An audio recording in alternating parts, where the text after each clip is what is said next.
예수 그리스도의 부활의 능력과 소망이 여러분과 함께 하시기를 축복합니다. 부활절 시즌이 되면 서양 사람들은 해피 이스터라는 인사를 주고받습니다.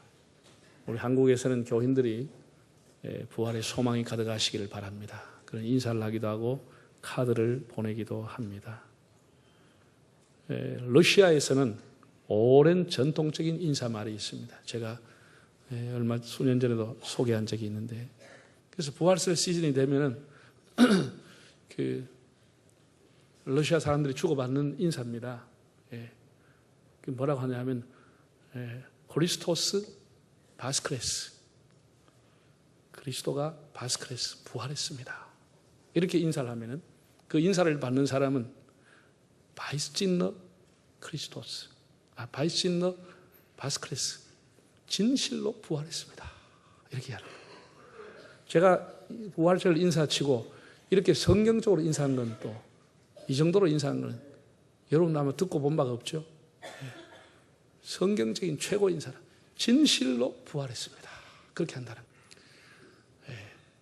안식 후 첫날 이른 새벽에 막달라 마리아와 다른 마리아가 예수님의 시신에 향유를 바르기 위해서 새벽 올라갔는데 돌은 멀리 떨어져 있죠. 무덤 문은 열렸죠.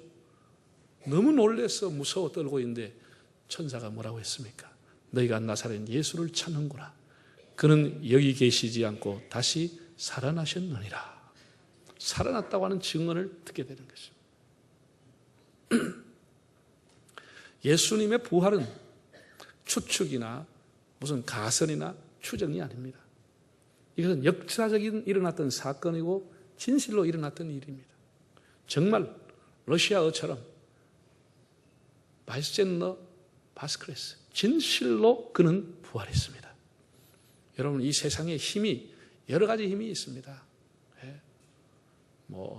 지금은 권력의 힘,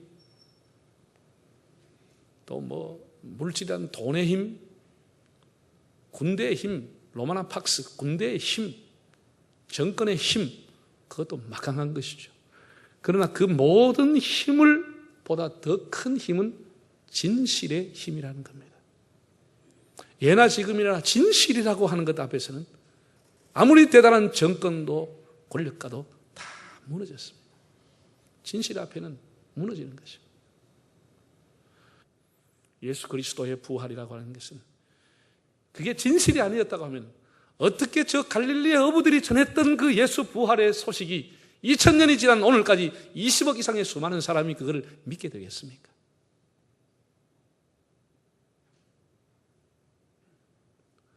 예수님이 십자가에서 돌아가실 때는 예루살렘 성밖이었습니다. 베드로가 부활하신 주님을 성령 받고 설교할 때 예루살렘이었습니다. 어제 저 멀리 떨어진 터키나 요르단이 아니고 역시 그들이 달아 죽였던 예루살렘에서 너희가 달아 죽인 예수를 하나님이 살리셨다고 전했을 때에 사람들의 반응이 뭐랬죠? 그 예루살렘 시민들이 다 조롱했습니다. 불과 2달 전에. 에이, 말도 안 되는 소리. 그 시체가 저 안에 있는데 뭔 소리 하고 있어. 이렇게 시신이 있었다면 그렇게 말했겠죠. 그러나 오히려 그 설교를 듣고 그 예루살렘 시민들 3,000명이 회개하고 하나님 앞에 가슴 치고 돌아왔고 세례를 받았습니다. 이것은 예수 그리스도의 부활이 진실이라는 것 외에는 어떻게 설명할 도리가 없는 것이죠. 그들은, 사도들은 예수님의 부활을 증거하기 위해서 생명을 바쳤습니다. 자, 사람이 거짓말을 해도 자기에게 돌아온 보상과 이익이 있을 때는 덮어쓰고 거짓말합니다. 한 번 거짓말 해줌으로써 자기에게 보상이 온다면 거짓말 하겠죠. 그러나 거짓말해서 자기에게 핍박과 죽음밖에 없다고 하면 그 사람이 거짓말을 하겠습니까? 진실을 얘기하겠죠. 사도들이 죽어가면서 이 복음을 전하고 그 모든 핍박 속에서도 예수의 부활을 증거한 것은 그건 진실이기 때문에 가능한 것입니다. 거짓을 위해 목숨을 바칠 사람은 없습니다. 아무리 돈을 주고 대단한 일이 있어도 자기가 죽기 직전에는 다 실토해버립니다. 그래서 오늘 세상의 인심입니다. 끝까지 이 비밀이 보장되지 않습니다. 대통령이 돈 주고 사도 그 사람 다 결국은 불어버립니다. 그게 세상입니다. 그러나 그 모진 핍박을 받고 죽어가면서 그리스도의 부활을 외친 것은 예수 그리스도가 살아있기 때문입니다.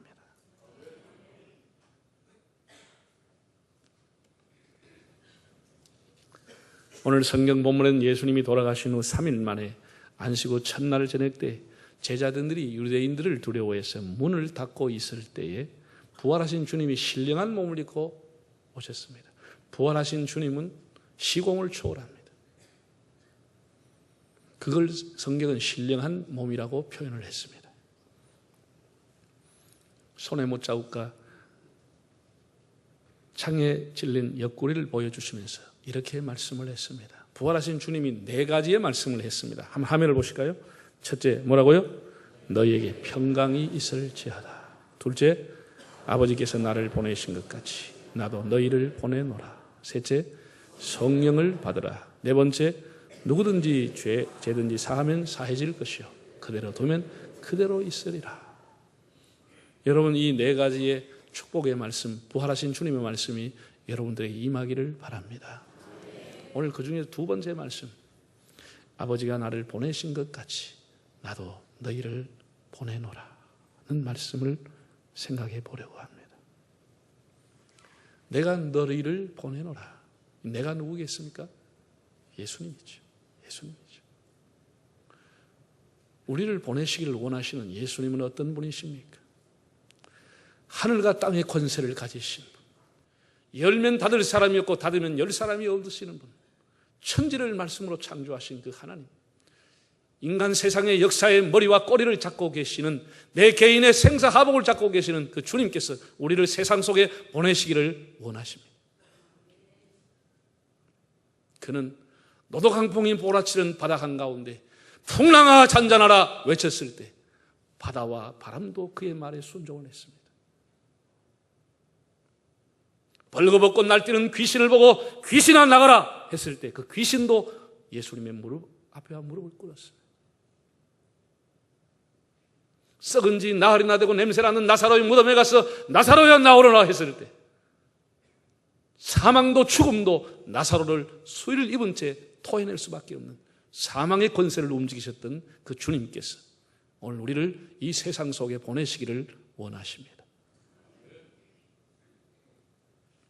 복과 저주를 명령하시고 세상의 흐름과 열왕의 역사, 우리 개인의 역사를 움직이시는 그 능력의 주님께서 내가 너를 세상에 보내노라.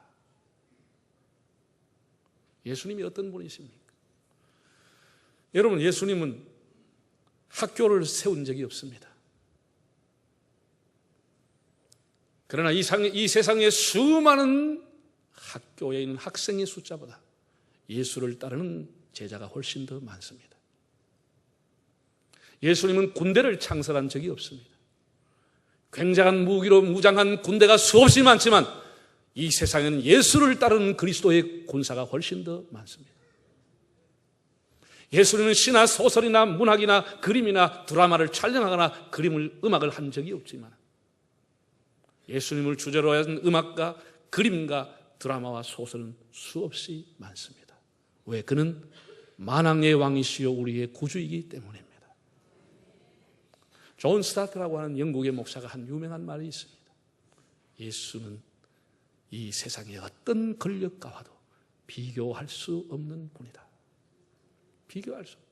세상의 어떤 위대한 사람, 어떤 위대한 성자라 할지라도 감히 예수 그리스도와 비교할 수 없는 Incomparable Christ, 비교할 수 없는 그리스도라는 책을 썼습니다. 비교할 수가 없다고 했습니다. 사랑하는 여러분, 내가 너를 세상에, 가정에, 직장에, 캠퍼스에 보낸다고 말씀하신 분이 바로 이런 예수님이십니다. 보냄을 받은 사람은 폐일은하고 보내시는 사람, 보내주시는 사람을 보내시는 분을 기쁘게 해야 되는 것이죠. 그게 사명이고 소명입니다. 다른 거 없습니다. 보냄을 받은 사람은 보내는 사람의 뜻을 따라가는 거예요. 우리 한 사람 한 사람을 성경은 지명하여 불렀다고 그랬습니다. 우리를 가난한 곳에서, 미천한 곳에서, 우리를 여러 환경 속에서 한 사람 한 사람을 목사로, 장로로, 집사로, 우리를 성도로 부르셨습니다. 그리고 우리를 세상 속에 다시 보내셨어요. 우리를 부르시고 보내신 분이 예수님이심을 믿으시기를 바랍니다. 두 번째는 이 보낸다라고 하는 의미입니다. 보낸다라고 하는 것은 어떤 의미가 있을까? 저는 이 보낸다라고 하는 단어가 읽으면 저절로 떠오르는 것은 창세기 나오는 요셉이라고 하는 사람입니다. 요셉의 기구한 운명은 우리가 참 뭐라고 표현할 수 없이 다 알고 있죠. 그 어린 나이에 형들에 의해서 팔려갔습니다. 그것도 저 낯선 나라에 팔려갔습니다. 그 억울한 종살이하면서 감옥까지 들어갔습니다. 참 그런 우여곡절 기구한 운명 속에서 그가 애굽의 대제국의 총리가 됐습니다. 풍년 동안 창고를 짓고 모든 창고에다 양식을 저장하고 대흉년이 왔을 때 드디어 가나안 땅에 살고 있던 요셉의 고향에 있는 형제들이 그에게 양식을 사러 왔습니다. 첫 번째 요셉은 밝히지 않았습니다. 두 번째 다시 양식이 떨어지자 다시 양식을 사러 자료를 가지고 왔습니다.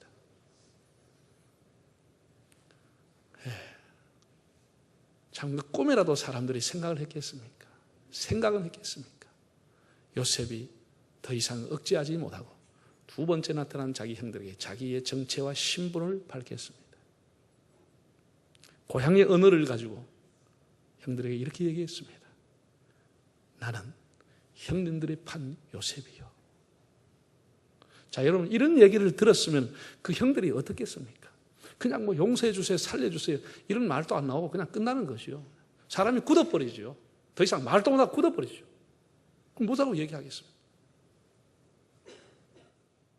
그 어마어마한 제국의 높은 보좌에 앉아있는 요셉이 내가 형님 판 요셉이요. 그냥 뭐 지옥에 꺼지는 것이요.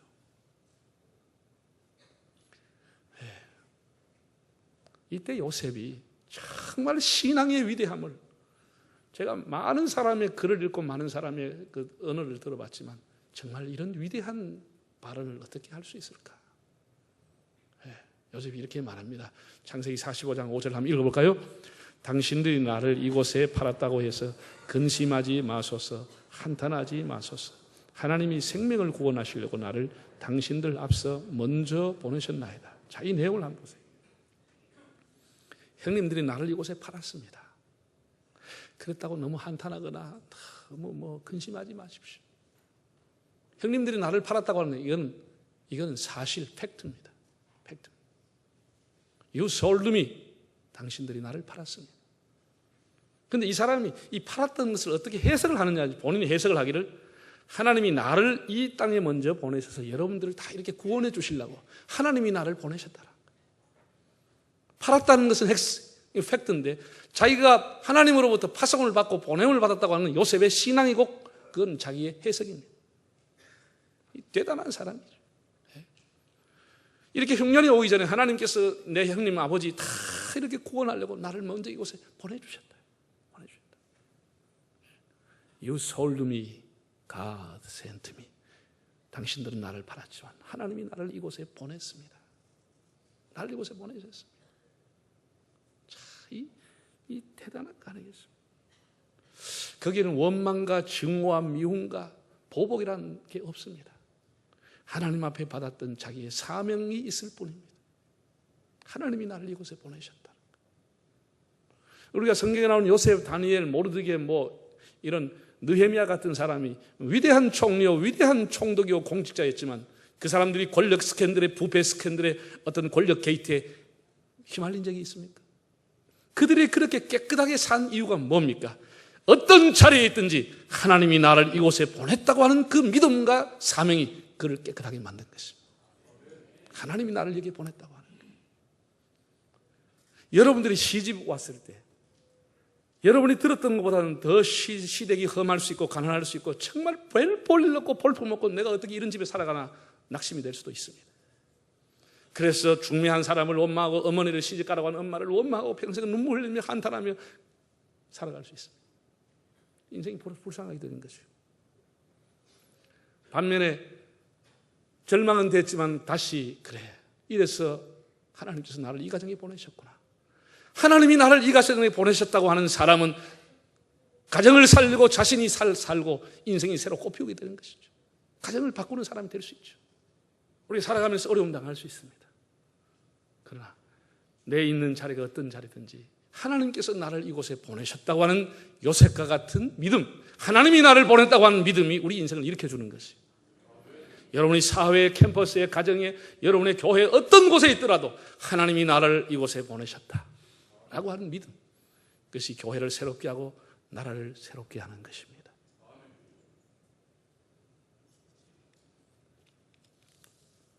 교회라고 하는 것은 여러분이 다 제자 훈련 받았을 때 훈련 받은 분들은 다 들었습니다. 초기에 두 가지 의미가 가지고 있습니다. 동면의 양면처럼 하나는 부름받은 공동체, 하나님으로부터 한 사람 한 사람 부름을 받은 공동체, 에클레시아, 히브리어로 카할, 부르셨다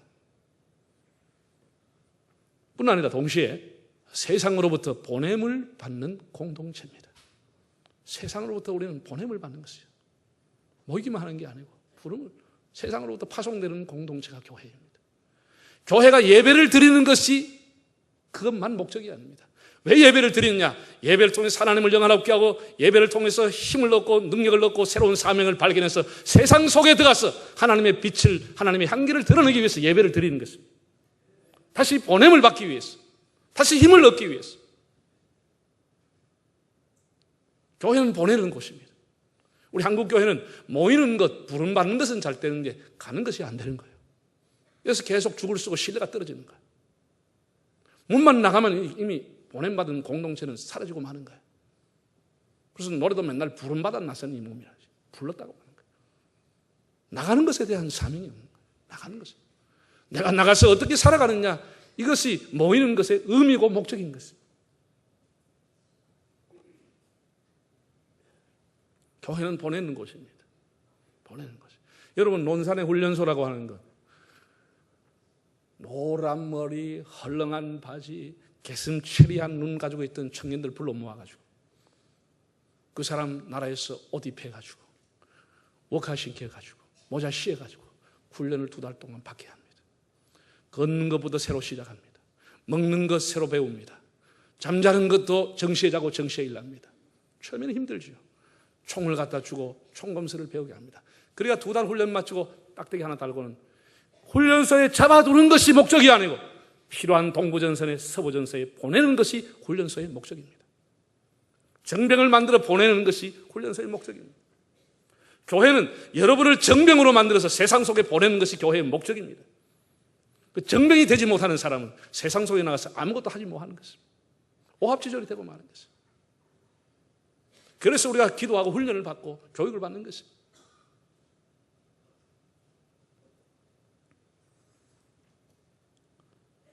내가 너희를 보내노라. 지성과 영성과 감성과 야성과 하나님 앞에 훈련받은 사람이 전투력을 가지고 세상 속에 나가는 것, 그것이 바로 교회입니다. 세상 속에 나가자마자 깨지고 터지는 것, 그게 아니고 정병들이 세상 속에 나가 그리스도인으로 당당히 살아가는 것, 그것이 교회의 사명입니다. 마지막으로 부활하신 주님으로부터 보냄을 받은 사람들, 사도라고 하는 말, 예수님의 제자를 가리켜 사도, 또 사도들의 제자를 가지고 우리 속사도라 이렇게 말합니다. 사도라고 하는 말의 헬라어는 아포스톨로스라고 하는 단어입니다. 아포스톨로스의 뜻은 보냄을 받은 자라는 뜻입니다. 보냄을 받았다. 그게 제자들, 사도라고 하는 뜻입니다. 오늘 목사를 가르쳐서 사자라고 그런다. 사자. 사자라고 하는 의미는 하나님으로부터 심부름을 받은 사람이다. 하나님으로부터 보냄을 받았다. 그런 의미를 갖고 있습니다. 지금부터 만 130년 전 1885년 4월 5일 그날 또 부활절 아침이었습니다. 언더우드 아펜셀라 선교사님 부산항을 통해서 제물포를 통해서 한양으로 들어왔습니다. 지금부터 만 130년 전입니다. 1885년 4월 5일 그들은 하나님으로부터 이 문명의 땅에, 이 전염병이 창궐한 땅에 보내심을 받고 왔습니다. 보내심을 받고. 그들은 자기 자식이 죽으면 양아지 무덤에 그 자식을 묻고 하나님의 보내심의 사명을 위해 헌신했습니다. 학교를 세우고 공항원을 세우고 병원을 세워가면서 미국에 수많은 달러를 가지고 와서 세워가면서 하나님의 보내신 사명을 위해서 일생을 바쳐 하나님의 미랄처럼 드렸습니다. 그들이 여기에서 가져간 것이 없습니다. 그들이 이 땅에서 보상받은 것이 없습니다. 모든 것을 바치고 자기 자식들 전염병, 이질병으로 그냥 1살, 2살 다 죽었어. 200기 이상 무덤이 묻혀져 있습니다. 지금 양아지 가면 450기가 있는데 절반이 어린아이들의 무덤입니다. 선교사 자녀들의 무덤입니다. 보냄을 받았던 사람들의 삶이었습니다.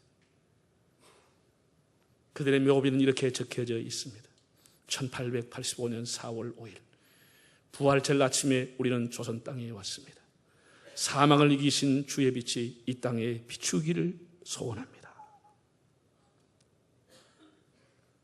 사망을 이기신 주의 빛이 이 땅에 비치기를 소원합니다. 그 이후에 호주 선교사들이 부산 경남 지방에 그리고 북장로교, 남장교, 저 캐나다에 수많은 선교사들이 와서 오늘의 한국교회를 밑거름이 되고 복음의 씨를 뿌렸습니다. 보냄을 받고 온 사람들이 지금도 수많은 하나님의 종들이 보냄을 받고 아프리카의 중동에 전쟁이 있는 그곳에 가난한 사람이 텐트 쳐놓고 있는 그곳에 불교권에 이슬람권에 힌두권에 하나님의 보냄을 받은 사명을 감당하기 위해서 몸부림을 치고 있습니다. 사랑하는 여러분, 부활하신 주님은 오늘 또 우리를 하늘과 땅의 권세를 가지고 보내시기를 원하십니다. 가정 속에, 캠퍼스 속에, 사회 속에, 이 세상 속에 하나님 열방 속에 가기를 원하십니다. 당신이 가지 않으면 하나님은 당신을 버리시고 비즈니스를 보내고 엔지니어를 보낼 것이고 유치원 선생을 보낼 것입니다.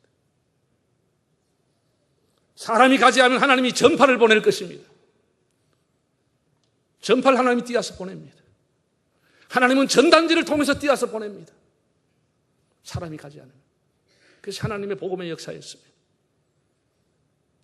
그래서 가라, 가지 않으면 보내라고 하는 구호가 나왔습니다. 우리가 가든지 우리가 갈 형편이 못되면 보내주는 것입니다. 보냄을 받고 가는 사람을 기도하고 물질로 후원하고 관심을 가져주는 것, 그것이 주님의 가라시는 명령에 동참하는 길입니다.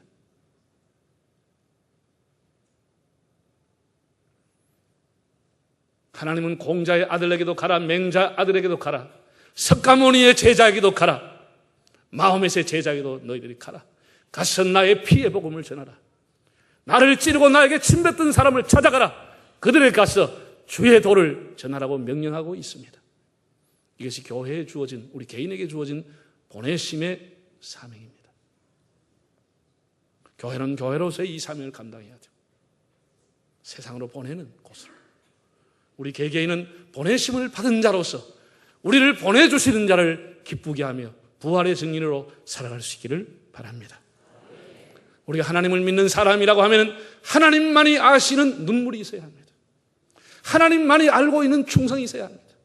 하나님만이 알고 있는 헌신이 있어야 하는 것입니다. 사람들이 몰라도 하나님만이 아는 눈물이 있어야 하는 것입니다. 그게 하나님 앞에 우리가 해야 할 도리인 것입니다.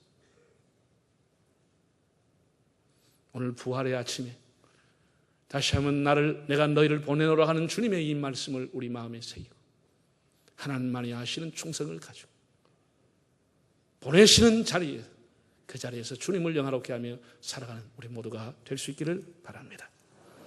그다음 머리 숙이고